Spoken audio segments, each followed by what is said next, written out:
Hello good morning बच्चों। तो कैसे हैं आप सभी लोग? आशा है आप सभी लोग अच्छे हैं। तो कुछ देर तक ठहर करके मेरे चैनल पर और मेरी वीडियो को आप देखिए, मेरी बातों को सुनिए। अगर आपको पसंद नहीं आती है तो आप मेरे चैनल पर भले ही न ठहरिए, लेकिन थोड़ा सा वीडियो देखकर आप समझिए कि मेरा चैनल किस प्रकार का है और मेरी पढ़ाई किस तरह की है। अगर आपको लगता है कि इससे लाभ होने वाला है तो अपने प्यारे बच्चों के लिए या अपने दोस्तों के लिए वीडियो शेयर करें और उनको अपने पढ़ाई में सहयोग आप प्राप्त करा सकते हैं। तो आप ये मेरे साथ जुटिए और कुछ देर तक देखने के बाद ही डिसीजन लीजिए। तो आइए हम लोग आज पढ़ने वाले हैं त्रिभुज के प्रकार के बारे में। अगले वीडियो में हम लोग कोण के विचार से त्रिभुज के 3 प्रकार पढ़ चुके हैं। राइट एंगल ट्रायंगल, समकोण त्रिभुज, एक्यूट एंगल ट्रायंगल, न्यून कोण त्रिभुज और ऑब्ट्यूज एंगल ट्रायंगल, अधिकोण त्रिभुज। हम लोग ये तीनों पढ़ चुके हैं। आइए आज हम लोग शुरू करने वाले हैं त्रिभुज के प्रकार अकॉर्डिंग टू साइड, अर्थात भुजा के विचार से त्रिभुज कितने प्रकार के होते हैं। तो आइए आज हम लोग सीखेंगे कि भुजा के विचार से त्रिभुज कितने प्रकार के होते हैं और उसका पूरा डिटेल हम लोग पढ़ेंगे। और जस्ट इसी समय में हम लोग इसके सारे फार्मूला को पढ़ने जाएंगे और इसके सभी त्रिभुज के किस तरह के हम एरिया निकालेंगे और कैसे कैसे निकालेंगे, इसके बहुत सारे फार्मूला आपको मिलेंगे। तो चलिए अभी हम लोग शुरू करते हैं त्रिभुज के प्रकार को स्टार्ट। आइए बच्चों हम अभी स्टार्ट करते हैं त्रिभुज के अकॉर्डिंग टू साइड, यानी भुजा के अनुसार त्रिभुज के प्रकार। तो त्रिभुज के प्रकार में सबसे पहला हमारा जो होगा वह होगा समबाहु त्रिभुज। समबाहु, सम मीन्स क्या होता है? बराबर। बाहु का मतलब होता है भुजाएं, यानी बराबर भुजाएं वाली त्रिभुज। इसको हम कैसे परिभाषित करेंगे? आइए हम लोग परिभाषित करते हैं। तो यहाँ हम लोग लिखा हुआ है कि समबाहु त्रिभुज किसे कहते हैं। तो वह त्रिभुज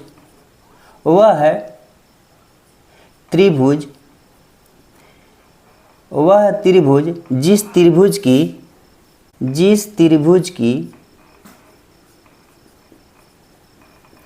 त्रिभुज की तीनों भुजाएं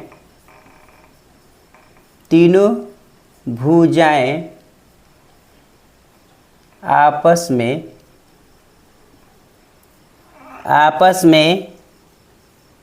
एक दूसरे के बराबर हो।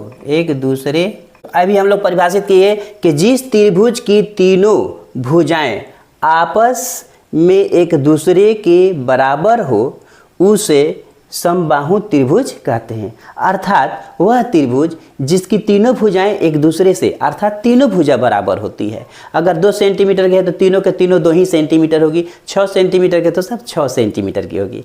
उस तरह के त्रिभुज को हम क्या कहेंगे? समबाहु त्रिभुज, अर्थात इक्विलैटरल ट्रायंगल कहेंगे। तो आइए इक्विलैटरल ट्रायंगल को हम लोग क्या करते हैं कि एक यहाँ पर बनाते हैं इस तरह से इक्विलैटरल ट्रायंगल। यहाँ पर हम लोग देखेंगे कि इस त्रिभुज की जो ABC है, ABC जो 3 साइड है, ये तीनों एक तीसरे के क्या है? एक दूसरे के बराबर है। सभी एक दूसरे के बराबर हैं। अर्थात इस त्रिभुज में ये स्पष्ट हो गया कि यहाँ पर तीनों कोण, इसके गुण में हम लोग कहेंगे इसको कि इसके तीनों भुजाएं बराबर होती है। इसके तीनों भुजाएं बराबर होती है। इसके बाद में हमारा दूसरा हो जाएगा कि तीनों जब भुजाएं बराबर होती है, जब तीनों भुजाएं बराबर होगी, जिस भी त्रिभुज के तीनों भुजाएं बराबर होगी तो भुजाओं से ही कोण का निर्धारण होता है। अर्थात इसके तीनों कोण भी क्या होगी? बिल्कुल बराबर होगी। तो यहाँ पर इसके तीनों कोण भी बराबर होंगे। तीनों कोण भी बराबर होंगे।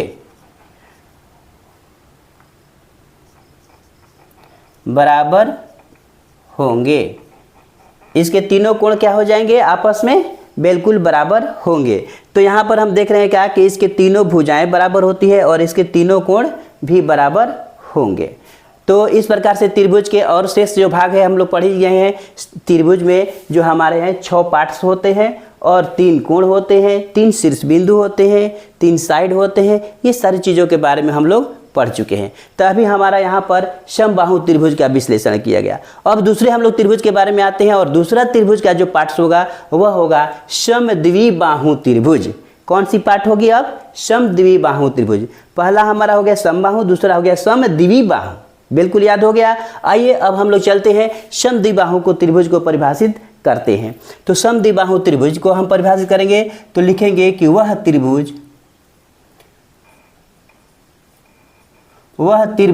जिस त्रिभुज की, तो आइए अभी हम लोगों ने परिभाषित किया कि समद्विबाहु त्रिभुज किसे कहते हैं। तो वह त्रिभुज जिस त्रिभुज की केवल दो भुजाएं, कोई भी दो भुजाएं, केवल दो भुजाएं ही आपस में बराबर हो, तीसरी भुजा बराबर न हो, उसमें तीसरी भुजा क्या होगी? बराबर न हो, उसे हम क्या कहेंगे? समद्विबाहु त्रिभुज कहेंगे। अर्थात इसको हम आकृति बंधन में करते हैं तो इस प्रकार से इसका हम डायग्राम बनाएंगे और इस तरह से दिखाएंगे कि यहाँ पर दो भुजाएं, तो आपको स्पष्ट नज़र आएगी कि यहाँ पर दोनों भुजाएं क्या है? बराबर है। लेकिन तीसरी जो भुजा है उसको ध्यान से देखिए, दो भुजाएं बराबर है लेकिन तीसरी भुजा बराबर नहीं है। इसको हम लोग गुण में अगर लिखेंगे तो लिखेंगे कि इसके केवल दो भुजाएं ही बराबर होगी। और इस प्रकार से दो भुजाएं बराबर होगी तो आपको स्पष्ट है कि दो भुजाओं के सम्मुख जो कोण होंगे, ठीक है, आपको त्रिभुज के कोण और त्रिभुज के साइड के बारे में संबंध करने के लिए ट्रिग्नोमेट्री चैप्टर क्लास 10th का बना हुआ है। उसके फर्स्ट पार्ट में आप देखेंगे तो पूरा त्रिभुज के पार्ट में आपका कोण और यहाँ पर जो साइड है, एंगल एंड साइड के बीच क्या रिलेशन होता है, इसकी पूरी चर्चा की गई है। वीडियो नंबर 1 पर होगा, पार्ट 1। तो 10 क्लास के आप चैप्टर 1 ट्रिग्नोमेट्री में आप देख सकते हैं और इसका डिटेल वहाँ पर से समझ सकते हैं। अभी हम लोग यहाँ पर इसके मेंसुरेशन चैप्टर से अध्ययन करने जाने वाले हैं, इसका बेस हम लोग बना रहे हैं। अब आइए, तो इसके केवल दो भुजाएं ही आपस में बराबर होती है। इसके बाद में दूसरा हो जाएगा कि यहाँ पर जब दो भुजाएं होगी तो इसके दो कोण भी क्या होंगे? तो इसके दो कोण भी बराबर होंगे। तो इस प्रकार से इसके दो कोण भी क्या होंगे? आपस में बराबर होंगे, लेकिन तीसरा भुजा और न तीसरा कोण कभी बराबर नहीं होंगे। तो आइए अब हम लोग इसके तीसरा भाग को पढ़ेंगे। तीसरा होगा विषमबाहु त्रिभुज। कौन सा होगा? विषमबाहु त्रिभुज। विषम माने क्या होता है? विषम, अलग अलग, और भुजा माने उसका पार्ट्स यानी साइड। और इस प्रकार से हो गया कि वह त्रिभुज जिसके कोई भी भुजा बराबर न हो। तो आइए हम लोग इसको, चलिए बच्चों, तो अभी हम लोग आते हैं अध्ययन करने के लिए। त्रिभुज के तीसरा पार्ट है और आपका है यह है विषमबाहु त्रिभुज। तीसरा भाग है आपका विषमबाहु त्रिभुज। तो विषमबाहु त्रिभुज किसे कहते हैं? तो वह त्रिभुज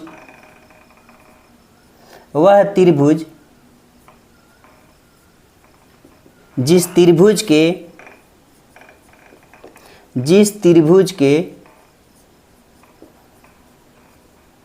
त्रिभुज के तीनों भुजाएं उसे विषमबाहु त्रिभुज कहते हैं। विषमबाहु त्रिभुज कहते हैं।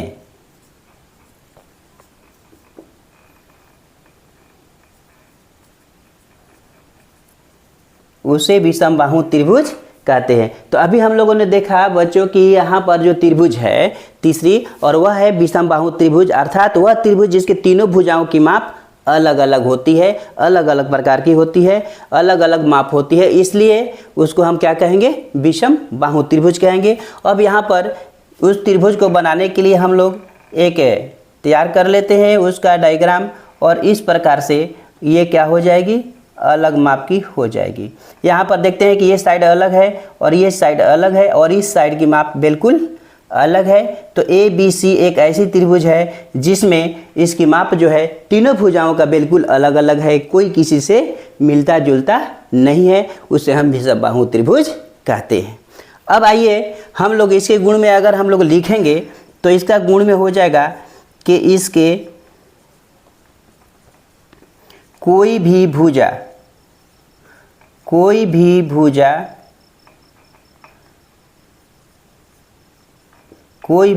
इसके कोई भी भुजा एक दूसरे के बराबर नहीं होती है, एक दूसरे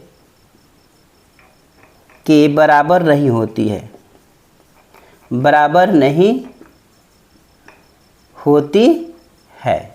इसकी कोई भी भुजा एक दूसरे के बराबर नहीं होती है, तो स्पष्ट है कि यहाँ पर इसके जो एंगल बनेंगे वो भी एंगल की माप क्या होगा, अलग होगा। तो हम दूसरे कंडीशन में कह सकते हैं कि इसके प्रत्येक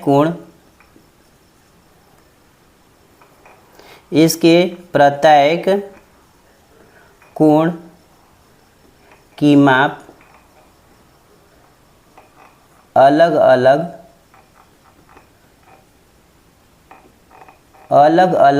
होती है।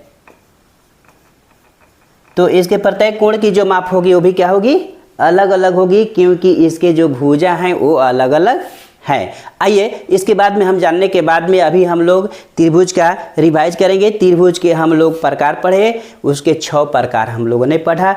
कोण के विचार से 3, भुजा के विचार से 3, रिवाइज कीजिए और अभी याद हो जाएगा। पहला हुआ कोण के विचार से 3, समकोण त्रिभुज, न्यून कोण त्रिभुज और अधिकोण त्रिभुज। भुजा के विचार से समबाहु त्रिभुज, विषम बाहु त्रिभुज और समद्विबाहु त्रिभुज। इस प्रकार से हम लोग 3 और 3 मिलाकर के हम 6 कोणों को, 6 त्रिभुज के प्रकारों का वर्णन पूरी तरह से कर दिया। अब आइए हम लोग को चलना है कि मेंस्ट्रुएशन में घुसने से पहले अब हम लोग यहाँ पर आएंगे सूत्र के संग्रह करने में। तो हमारा सबसे पहले होगा कि त्रिभुज के क्षेत्रफल कैसे निकालेंगे। तो त्रिभुज को क्षेत्रफल निकालने के लिए होगा आपका, देखिए त्रिभुज के सूत्र, त्रिभुज के सूत्रों का अध्ययन करते समय हम लोग लिखेंगे कि त्रिभुज का क्षेत्रफल। त्रिभुज का क्षेत्रफल जो है जनरली हम लोग जो है यूज करते हैं 1/2 हाफ BH, 1/2 BH। यहाँ पर BH क्या है, इसको हम लोग कहते हैं आधार गुना शीर्षलंब।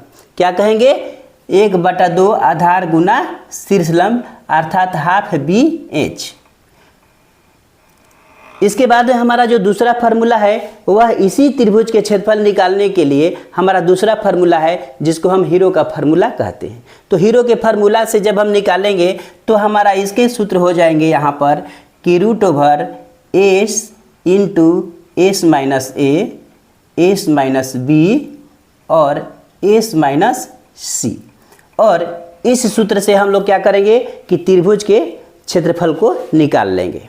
इसके बाद में अब हमारे पास है यहाँ पर कि समबाहु त्रिभुज का क्षेत्रफल क्या होता है। अभी हम लोग यहाँ पर जो पढ़े थे तो एक समबाहु त्रिभुज था, वह ऐसा त्रिभुज था जिसमें तीनों भुजाएं बराबर थी। और ये जो हमारा फार्मूला है यहाँ पर, ये जो ऊपर वाला फार्मूला है यह उस त्रिभुज के लिए है जिसकी शीर्षलंब खींचा गया है और साथ ही साथ उसके 2 साइड बराबर है, अर्थात जिसमें माध्यिका खींची गई हो उसके लिए ये है। तो इसके बाद दूसरा जो फार्मूला है वह स्केलेन ट्रायंगल के लिए है, वो किसी भी त्रिभुज के लिए है। और ये आपका जो फार्मूला है हीरो का फार्मूला जो है वह किसी में लागू होगा और किसी भी त्रिभुज का क्षेत्रफल निकालने के लिए ये सफल फार्मूला है। इसके बाद में हमारा जो है एक समबाहु त्रिभुज का स्पेशल फार्मूला है, उसको भी हम लोग लिख लेते हैं। तो वो हमारा फार्मूला है कि √3/4 और a²। इस फार्मूला से हम लोग समबाहु त्रिभुज का क्षेत्रफल निकाल लेंगे। हीरो के फार्मूला में एक अक्षर आया हुआ है एस। एस क्या है, एस क्या होता है, तो यहाँ पर स्मॉल लेटर एस जो है वह त्रिभुज के अर्ध परिमाप को सूचित करता है। तो त्रिभुज के अर्ध हम परिमाप कैसे निकालेंगे, तो पहले हम यहाँ पर त्रिभुज के क्या करेंगे कि अर्ध परिमाप निकालने के लिए हम क्या करते हैं कि लिखते हैं कि a + b + c अब बाटा में 2, ये अर्ध परिमाप हो गया। तो स्पष्ट है कि जब अर्ध परिमाप ये है तो त्रिभुज का परिमाप जो है यानी पूरा परिमाप अगर निकालना है तो हमारे पास फार्मूला हो जाएगा s बराबर तो a + b + c अर्थात तीनों भुजा का योग, तीनों भुजाओं का योग। यहाँ पर तीनों भुजाओं को अगर हम जोड़ेंगे तो त्रिभुज का परिमाप निकल जाएगा। अर्ध परिमाप निकालना होगा तो a + b + c अर्थात तीनों भुजाओं का योग को हम क्या करेंगे, आधा कर देंगे, तो हमारा हो जाएगा त्रिभुज का अर्ध परिमाप। इस का ही प्रयोग आपको हीरो के फार्मूला में किया जाता है। तो यहाँ पर हम लोग अभी त्रिभुज के सभी सूत्रों को अध्ययन कर लिए। अब हम लोग जाएंगे कहाँ पर, तो अब हम लोग को अब टक्कर लगेगी और अब लड़ाई की बात आएगी कि अब हम लोग पढ़ेंगे कि जो आयत हम लोग पढ़े थे, वर्ग पढ़े थे, और आज हम लोग त्रिभुज पढ़ लिए।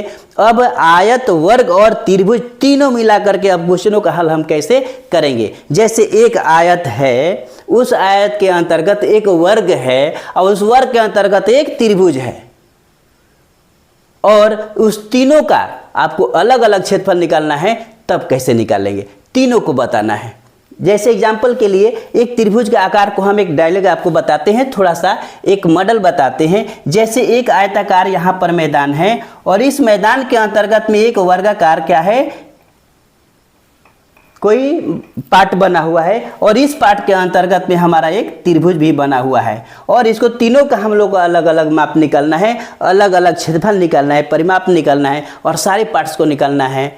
या उसके बाद में आपका मान लीजिए कि इसके चारों ओर आपको मान लीजिए कि वर्ग के चारों ओर आपका सड़क बना हुआ है, तब हम क्या करेंगे और किस तरह से निकालेंगे। तो ये सारे अब मैथ का हम लोग कैलकुलेशन कर रहे चलेंगे। तो चलिए इसी के साथ हम लोग जोड़ते हैं, आगे बढ़ते हैं। और अगर आपको वीडियो पसंद आ रही है तो मेरे चैनल पर जरूर जुड़ें। अगर आपको पसंद नहीं आ रही है और आपको अगर कोई लाभ नहीं है तो आप अपने मित्र दोस्तों को, जिनको लगता है आपको कि उनको भलाई हो सकता है, तो उनके पास जरूर मेरे वीडियो को शेयर करें और मेरे साथ जुड़े और मेरे चैनल को सब्सक्राइब करें।